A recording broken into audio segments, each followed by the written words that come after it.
for today's FuseMail Web Security webinar. So just to present myself, my name is Emil, and I work on the tech side for FuseMail. And I will go through this webinar today alone by myself. So the agenda here is to go through the features of the new FuseMail Web Security, show the portal, show what it can do, what you can do with it, configuration-wise or statistics-wise or reporting-wise, etc.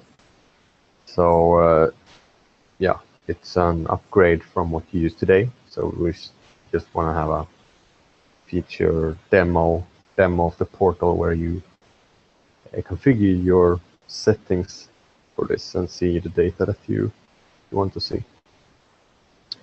So that's for today. At the end, we'll go through any questions that you have. So if you have questions, meanwhile I talk and go through the portal, then you can use the Q&A function in Zoom. So that's questions and answers. Then we can take them live, or we'll get back to you per email with answers on those. And they're saved there as well. So don't use the chat, so use the Q&A function instead. All right. Hope everyone hears me well. Hope you see my screen here. So right in here. Yes, so now I'm logged in as a normal administrator on this account. Then you see all the sections here that you can go to. You see where you can log out. You can check what's new in the portal. You can see some charts that we have created here. So just on my administrator for simple data showing. As you see here, we have some chart for blocked users by hits. So how many times a different user has been trying to reach a page and haven't come through that. And you can add more charts like this if you want up here. Just if I don't care about this one web browsing activity, and I can just tick this off, and I can add a new chart here. And I instead want to see something else, so then just add it. Then you can select last month, last day, last 7 days, etc. So when you log in here, it's just a brief overview of what's been going on in this account. So maybe you want to see maybe someday, everyone surfed a lot or got blocked a lot or similar. So looking at the sections here up above, and there's like different pages where you do configuration or reports, stuff like that, more administrative stuff here on the settings. Then there's also the help section with a ton of information, knowledge base, where you can search for basically anything that you want. So maybe you want to know something about Mac, then you can search for that right here and get some instructions on how to do things. But that's really helpful that it's in here as well. And we'll go back here to dashboard to see.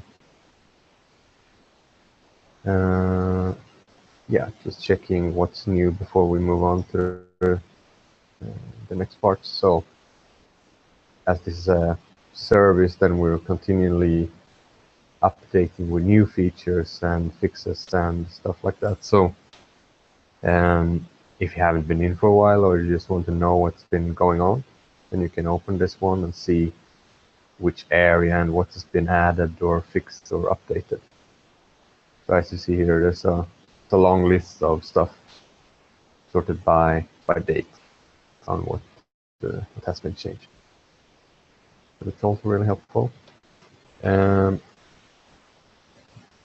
just in general, what you do, as today you have the DNS fence. where you just put in a setting and every user connects to a router on your end and then get the specific settings that make the lookups.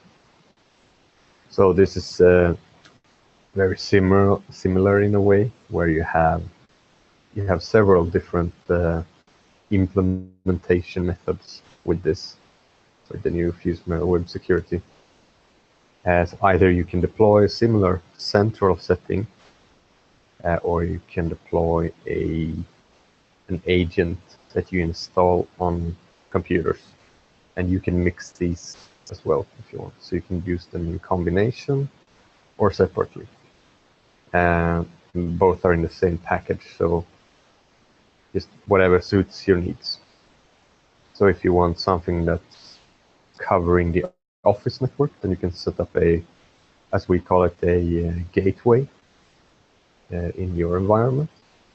And then maybe you have some traveling colleagues that should also be secured.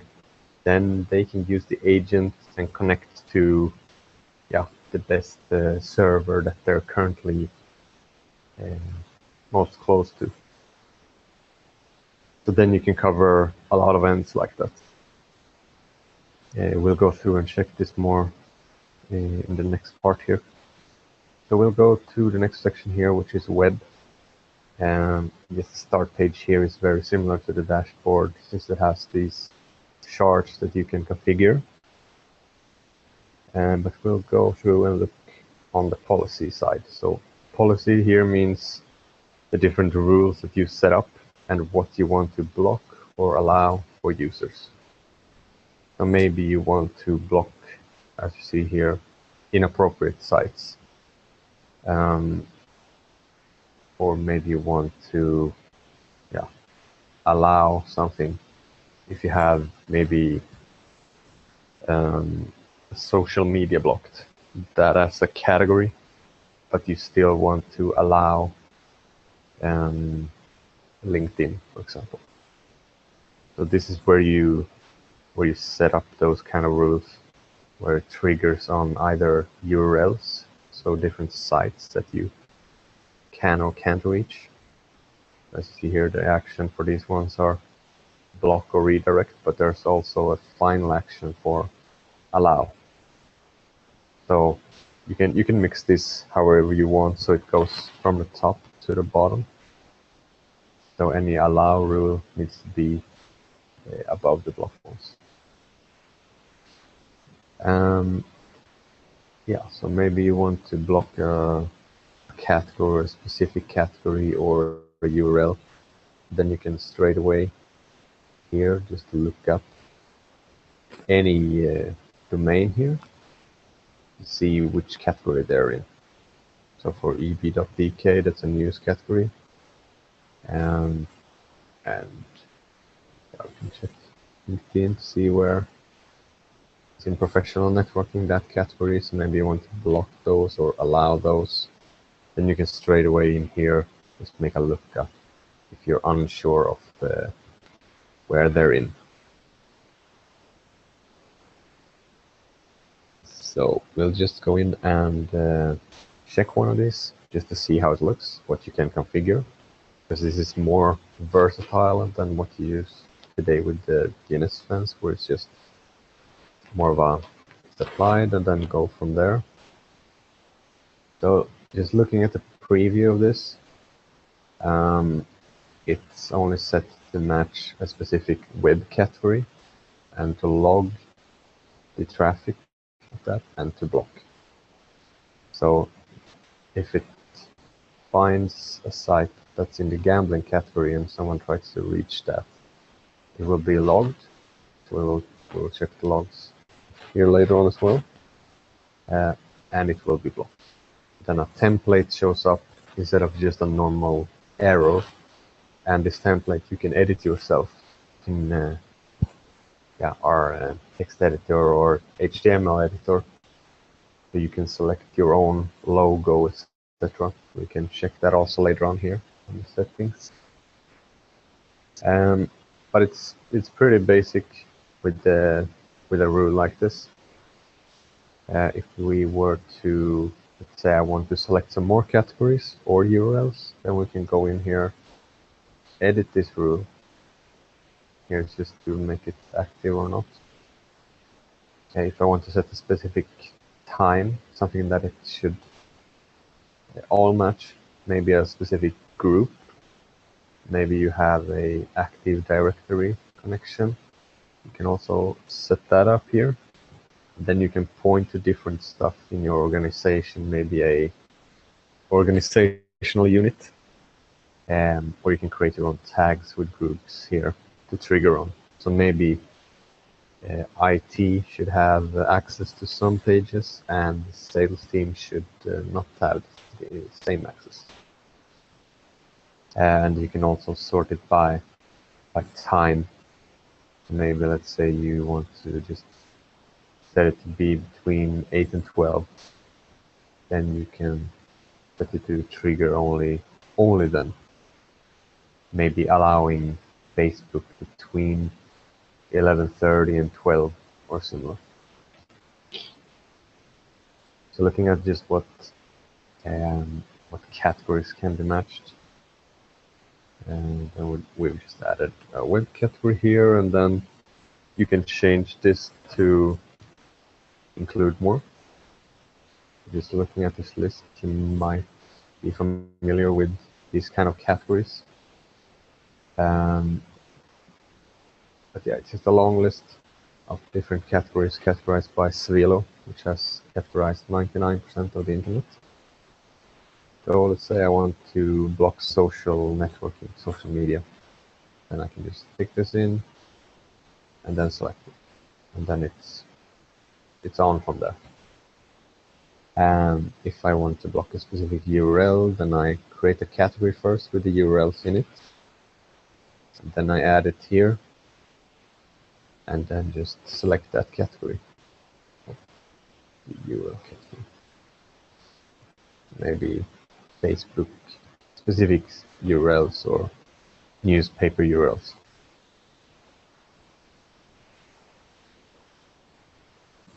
Yes, that just matches this in the rules.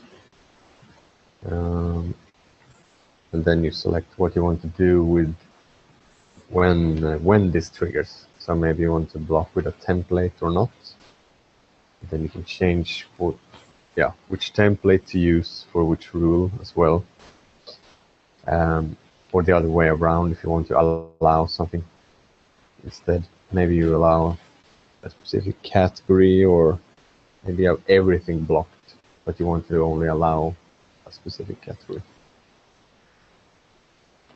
You can set some time limits on the template and how long to warn, etc. You can also use the action redirect. So let's say someone tries to go to Facebook, and then you instead want to redirect them to your own homepage instead. Then you can set those kind of rules. I know some customers, they only allow, you have everything blocked, and then they only allow for like 10 pages for all the users. Then you can instead of blocking them, you can set them to go to some page on your site where you have some information about why this was blocked. Or you can just go with the template, and in the template that you created, then you can set the text and the info there. So maybe a number for them to call, or whom to email, etc. So just adding some text for users so they know what's going on, so they don't think it's a virus or something. Then you also can select to log or not, and at what level. So just what you want to include in the logs and what you want to be able to see. So the high level will include like MAC address, internal IP address, duration, what page, exactly what URL on what page, and so on. So that's just how you set up one of these rules. to trigger on. Like we mentioned for the categories here, and there's some already created here. Then you just add a category for something that you want to block, similar to newspapers. So then you add the URLs in here for, yeah, these are not newspapers, of course, but you understand. Bank.com is not that, but ev.dk. Yeah, so just add them as a pattern here, and then you can select what protocol they should be blocked on. So there's HTTPS inspection with this. So for those pages, we'll be able to show a block page as well by breaking up the traffic. So use our certificate so we can break up the packet and scan the page and then pack it up again. So yeah, you can also use keyword. So if you want to block specific keyword search on, yeah, when you use your web browser, then you can see here you can. Someone tries to search for .exe, like an executable file extension, then you can block just on that if you have selected this category in your policy. Bypass categories, that's for maybe internal sites. If you want to not filter any traffic by us, so that means maybe your intranet, maybe your local IP nets that you have, your shared folders, or yeah, internal servers and stuff. Then you just add a pattern here for a specific one, and then this traffic doesn't get throttled through us. So yeah, a lot of different ways, keywords, either URLs or categories that you can block on, and you can all select them in here. Going to the next part here, looking at the agents. So like I said before, there's two different implementation methods that you can use. Either the agent, so all of these are agents. As we see, they're running Windows. And here you can see, let's say you have a lot of users that you want to deploy it on, then you can see every computer here which has been installed. So what you do then, let's say there's none here, and then you want to install this agent, then you just click over here or in the help section, and you can download the agent either for Mac or Windows, or of course the gateway as well. But for the Windows agent, for example, then you download that one, and then you just, with admin credentials, when you install or uninstall, and you use those credentials, and then you're up and running, basically. As long as you have allowed the network traffic towards our server, of course. But then they will show up here, and then you can see the different computers that it's installed on, and for every computer that has different users. So maybe you have shared users or AD login, then every user on that computer will have their own specific user created. So here's this computer, but for the logs, that's where you see a specific user on this computer that has generated traffic. So here's just a basic overview of those that are installed. If you go further and then you want to see who surfed on what and when, then you can do that via the analyze logs here in reports for analyze. and there you'll be able to filter on a lot of different stuff. So we'll get to that very soon. If you don't want to just block a page, you can also set the final action to be warn and allow. That means that the user gets a warning with a template, just, okay, maybe you shouldn't go to this site, but you can if you want. Or if there's something that, yeah, you have a block, and then you want someone, yeah, they want this site to be unblocked, for example. So maybe, I don't know if it's a gambling site or something, but if a user thinks, yeah, it's wrongly categorized, or if it's in the IT policy to block some certain things, but they still need access to some pages in there, then you can, yeah, request an unblock for that page. Then you'll see those in here, and then you can approve or discard them. As you see here, it's in the gambling section. You can see which IP or MAC address has made this request and when. So that's a good way to get a heads up of something that maybe, yeah, hasn't been allowed or should be allowed. Going to the next section for reports, we'll go to analyze here. So if there's something that you want to troubleshoot, or you want to find info when someone tried to reach a page, or how long they were there, more in-depth, then in here you can find, yeah, pretty much anything that you need. So we'll set the search filter to be a while back here. And then you can either add a domain and search for that. See if someone has tried to go to facebook.com. Or you can, as you see here, add a username. So that's a username for the computer. Yeah, maybe James, I want to specifically see for him. Or a host name, MAC address, and then there's even more options for IP address, a specific keyword, specific final action, or yeah, anything that you need here. So then you can narrow this down very specifically. So when we run this and see the logs, you see there's a lot of info here.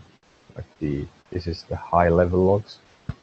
And then you can see for each page if they were allowed. There's this section, blocked, warned, or redirected. And then you see the category for it. Then you can also see for this specific entry, like what URLs under Facebook it was trying to connect to. Not only the head domain, but and all the URLs under this when they were there. And you can see how long they've been there. So also sort for all the columns here. So that's very good if you want to find some info, like if you need to find who did it, maybe search for that specific user or specific MAC address, or the domain or username is usually, or the date is usually what you use. Then you can export it from here if you need some proof or something that you want to use. And that's here as well. You can save those, and if you save your what you've been searching on here, maybe I just want to see everything related to facebook.com, then I can save this search, this report. Then I can select it here later on. So then I can select it as a report if I want to search for this later on, or I can connect it to a report that goes out on a schedule. So similar to a statistics report or something. Then you can set your own filters. You can filter on whatever you want here. Save it and then set it to go out in an email. So maybe I want every week I want a report of the one that has surfed the most, or the one that has gone to Facebook, or what's been blocked. Yeah, just to see like an overview instead of logging into the portal, checking it manually. You just want a heads up every week or something. Yes, so quite in-depth logs here. And yeah, if you need to search for something, then you should be able to get it here. So next part here, just a chart that's based on either charts that you create, or just, you can select these other ones here as well. Just select, it's similar to the dashboard. So if we just select something here, it shows a bit more data per each time scale, or chart rather.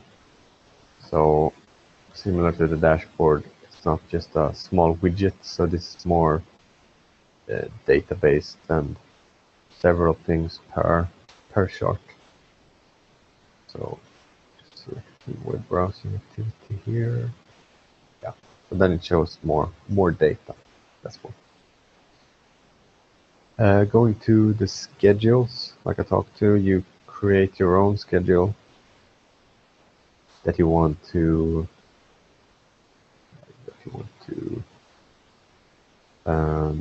see the data for. So if we add something here, I want a report, like I said, weekly, and I want my saved report and go out today or a specific day of the week. And if it's empty as well, I want it as PDF, and then I just set where it should be sent. That's it. Then I add it, and then it goes out. And then you can see, you can run it again and see when the next one should be. So here you can create, your own statistics reports based on the reports in here and what you want to see. It's very configurable there.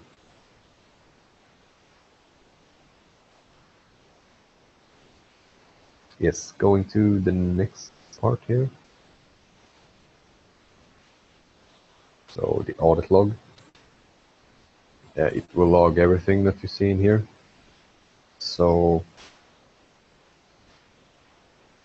let's see if we add this a bit later on, but yeah, it'll show every update, every change, every view in here.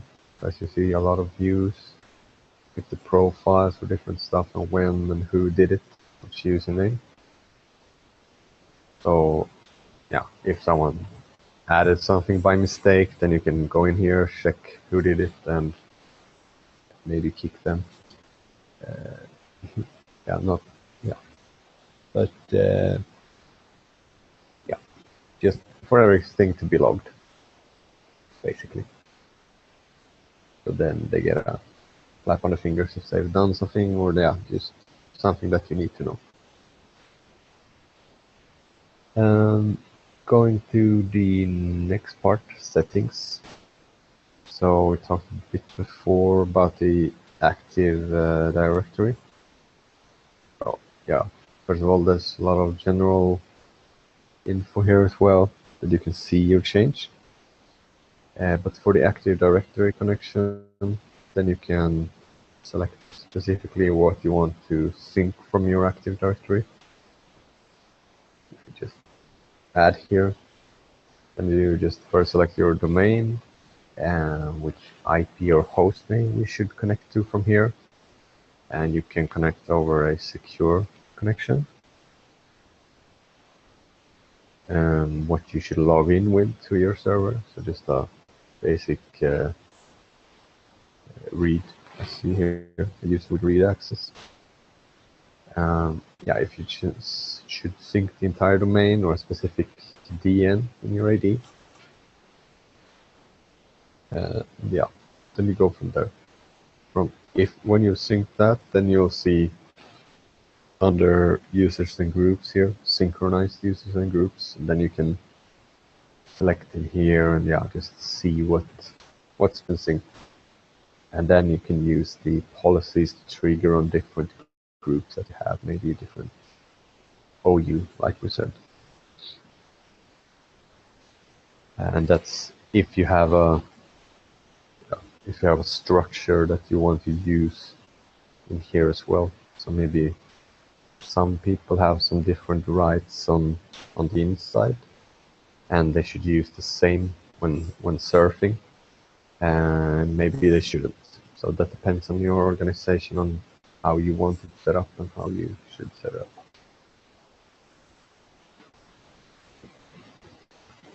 And yeah, just the administrators. You can use different roles for those. Yeah, you have the basic super admin and stuff like that. And then just checking the roles, you can add auditors that you should have just permission to certain parts of the portal. So if you want to create your own rule, you can set it down on detail level. So just looking at the sections here in this list. So it includes, like, yeah, as you see here, for very in-depth, or get, post, and put for some specific setting. You should be able to delete something or just add something. So there's a lot of things here that you can select on or off for. Then you can build your own permissions really easy.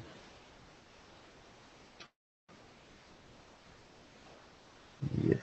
So yeah, for the theme, that's just what you want to use for colors in the portal. When you have your own, you don't need to have the FuseMail logo. You can have your own in here as well if you want your own branding. And looking at the web, then the templates. So this is the default one. Of course, this is in Swedish now, but you also have a default one in Danish. This is basically what's seen when a user tries to reach a page that's blocked. A big red page that explains, yeah, you can't reach it because it's in the policy to be blocked. See that this is variable, so this will just show which page you try to reach, what user, IP address, etc. And then this unblock form, if you want to use that, you can either still have it here or remove it for them to request an unblock here. So checking, yeah, this is the Danish one, so there's just another template here for that. We can also add our own here just to write whatever we want here. But then you can just go ahead in HTML to add whatever you want, just to add any pictures or info that the user should have.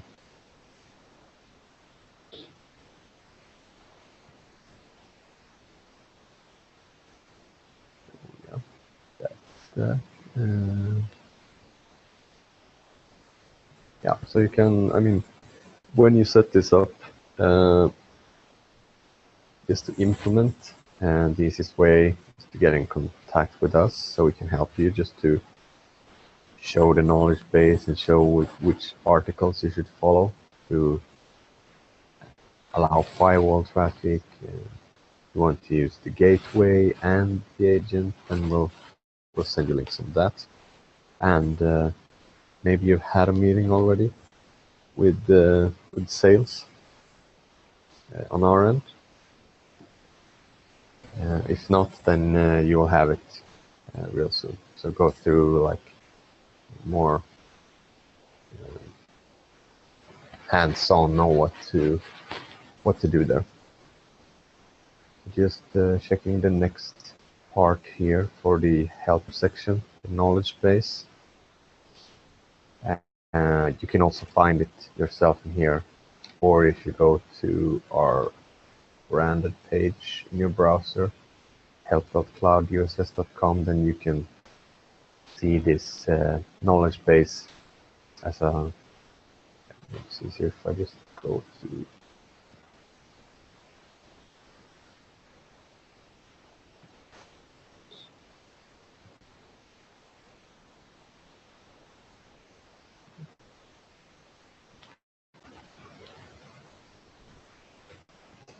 Yeah, if you go to this page, then you can see this.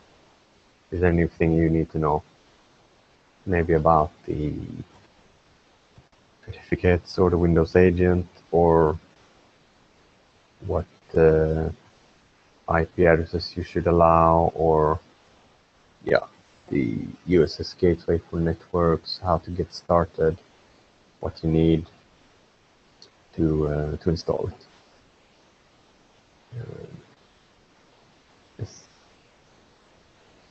There's a lot of different info here, and like I said, you can also just contact us and ask what you need to know. So that's basically it. We've gone through many of the parts in here. There's a lot of things to configure, a lot of things to do if you want. But just the basic setup is real fast as well. To go from there, just a general policy, block some stuff, and then you can go and alter it, maybe some parts. And the plan is for, when you implement this, that's where you spend your time with this. I mean, just to make the structure, deploy the agent or the settings that you need. But then when you have deployed it, the aim is not for you to. You should not need to go in here every day and log in to check. So after you've implemented it, should just be rolling by itself, and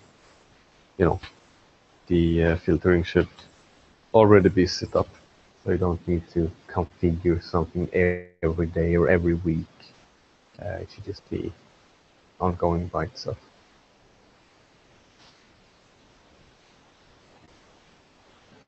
Yeah, so that's pretty much that, I think. If you have any questions, please use the Q&A function in Zoom program. And if you ask them now, we can answer them live. Otherwise, if you have questions, you can send them afterwards as well, or write them here, and we'll get back to you on email. So let's check here. So we have a question that was, is it okay to use the agent on internal PCs as well, or do you recommend using the gateway, is the question. So that's like a configuration question on what you want to use. You can, of course, use both. I mean, it depends on how many you want to install the agent on. So let's say we have set up a gateway in your network, and that covers it for everyone in the network. That might suffice. What you don't see there, really, you don't see this traceability on individual users. So you see everyone has the same connection, everyone has the same group. So you won't be able to differentiate between users. That's a difference. So it's up to you. What aim do you have? Do you want to maybe block it for everyone, but you don't really care about the individual traceability? Then I would go with just a gateway. But if you want to, maybe some users also travel, or if you want this individual traceability, then I would go with the agent install. So it depends on your needs, I'd say. So depends on what you want, and then we can recommend something. But I'd say Most of our users or customers, they use the agent. So they install the agent in their environment, in their organization. And most of them use Windows. So they use the Windows agent, connect it, and deploy it with this username and password, so it can be installed via GPO policy. Just deploy it on everyone in the organization, and then they go from there. They set up a basic policy for everyone, and they go from there. And then further on from that, we have customers using a lot of policies for different users, sync their Active Directory, and also customers with that combines the gateway with the agent. So it really depends on what you want to achieve, really. What you have today is more of a central setting, then it might suffice just to set up the gateway. That's the central setting, the policy that blocks these 10 categories, and go from there. But yeah, good question. So if you have any other questions, use the Q&A function or get in contact with your salesperson at FuseMan side,